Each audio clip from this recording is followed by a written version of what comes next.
Last night's loss versus the Timberwolves should tell you all you need to know about the Clippers and their chances of getting to the mountaintop and winning a championship. I'm not saying that they can't win it. I'm not saying that, it's not possible, but it looks very, very slim. Their chances look very slim of winning a championship with this roster and this team currently constructed. I mean, now they're 0-3 since they acquired Russell Westbrook. They have multiple turnovers, silly turnovers. And, honestly, I just think after a while, you might even see Kawhi Leonard have turnovers and start playing careless because, as I said before, you're only a product of your environment. If your environment is good, if your environment is clean, then that's exactly what you'll be. But if you have anything else, any other than that, then you're just a product of your environment, and whatever bad or negative comes with it, you'll be a part of that, and you'll start, doing things that's, uncommon, even with the likes of somebody like a Kawhi Leonard and other players on there who might not even play that way. Because there again, as I said before, when organizations make bad decisions, it always usually comes back to haunt them. I mean, like I said, the Lakers just had Russell Westbrook and they couldn't win a damn game hardly at one point. Last year, they looked pathetic with Russell Westbrook. And I'm not saying it's all his fault because it wasn't, but a lot of it, had something to do with Russ because his game and the way he plays, it really just doesn't fit in regards to winning. It fits in regards to individuality. And I think that's what a lot of people just don't understand. Russell Westbrook is definitely a Hall of Fame player, definitely has Hall of Fame stats and numbers. But the reason why he hasn't sniffed nowhere near a championship, except when he was with Kevin Durant and James Harden when they were formed together on OKC, really is because his game is just not built to win. It's only built for individuality. And that's really what it's all about. I mean, since he's been on the Clippers, they have had more turnovers these last 3 games than I think I've seen them have damn near all season. So, I mean, or at least it just looks that way. I don't know. But my point is, last night against the Timberwolves, they had 25 turnovers. I mean, you can't have that type of turnover rate if you want to win in this league. And like I said before, honestly, they were better with Terrence Mann in the starting lineup being the point guard. Him running the point, I mean, Terrence Mann was doing really good. I mean, that's the point. That's the problem with Ty Lue. You experiment way too much. Stick with what you got. Go with what you have. Go with what's working, and then make adjustments when needed. That's all you need to do as a head coach. I'm not gonna say that's all you need to do, but I mean that's primarily the notion. Go with what you got that's working, and then make adjustments on the fly if you need to. If another team counteracts what you're doing, and that's how coaches build their criteria and build their resume to be a very, very good head coach that can possibly get them Coach of the Year awards and make their team a legitimate team that can possibly win it all.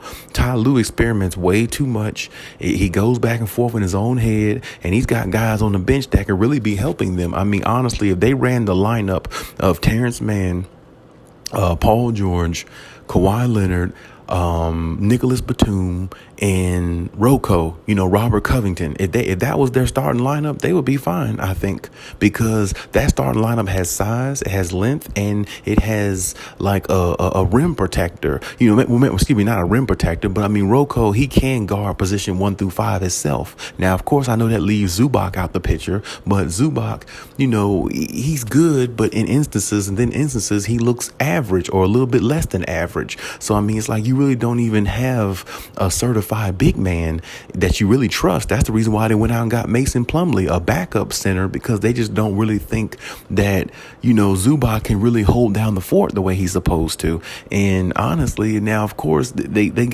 had Moses Brown and, of course, as the backup center, but of course he really isn't any damn good or wasn't any damn good. But still, if you got a certified big man in the paint, you don't really have to have really good backups if you got a certified big man in the paint. And that's the reason why I say Zubac is really not that good, because they've been looking for a big man for a while, just as much as they've been looking for a point guard for a while. So I mean, those two areas are the Clippers' weakness, and those weaknesses right there will get exploited, and they're getting exploited now that we see. I mean, The Timberwolves last night definitely exploited that, and I know Zubac came off of injury, but regardless, it just isn't working. And like I said, overall, totality wise, I'm not blaming all this on Russ. I'm not, because Russ didn't, sign himself to the Clippers. The Clippers signed him. I mean, damn, if you saw what the Lakers were going through with with Russell Westbrook, why do you think he can come to this team and really make them a better championship team?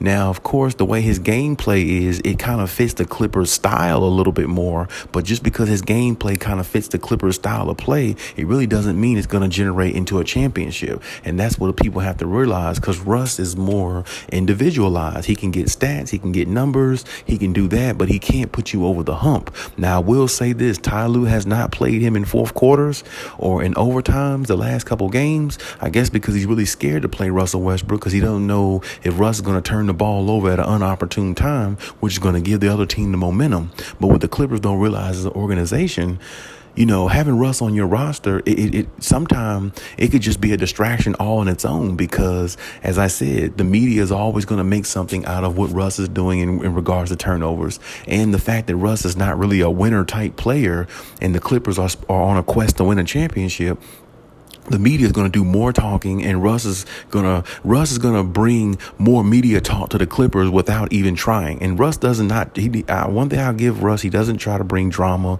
anything like that, to any team. I don't think he's that type of guy. But I will say it's something about his game that is not helping teams win. I mean, you just was with the Lakers. They played piss poor, and they had Russ coming off the bench because they just really didn't trust him, his game, and his basketball level of IQ that can help them win. So Darvin Ham had a Hall of Famer coming off the bench, and he had Patrick Beverley in the damn starting lineup. I mean, let that sink in. Patrick Beverley was in the starting lineup for the Lakers, and Russell Westbrook was coming off the bench, and he's a Hall of Famer.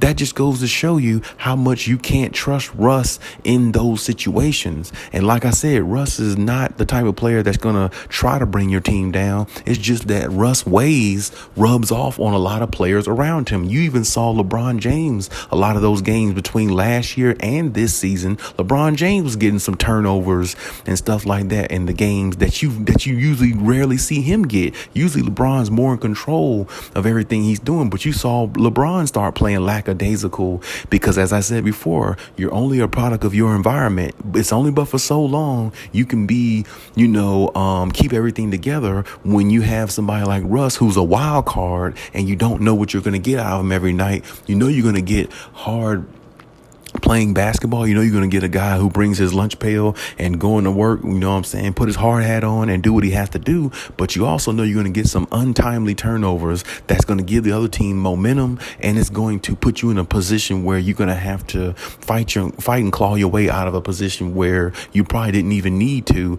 if you were playing the right way. And this is the reason why I said I don't like what Ty Lue is doing. I think they really need to get rid of him. I just don't know. Like I said, me personally, I don't know if this team can win a championship. I just don't see it. They're 0-3 since Russell Westbrook has been in this lineup. And you know something? The perfect person to blame, it is Paul George, because he's the dummy that sit there and asked and requested for Russ to be on this team when him and Russ didn't do a damn thing in OKC except get eliminated from a half-court shot three by Damian Lillard, who basically is by himself on the Portland Trail Blazers, and beat two so-called Hall of Famers in Russ and Paul George.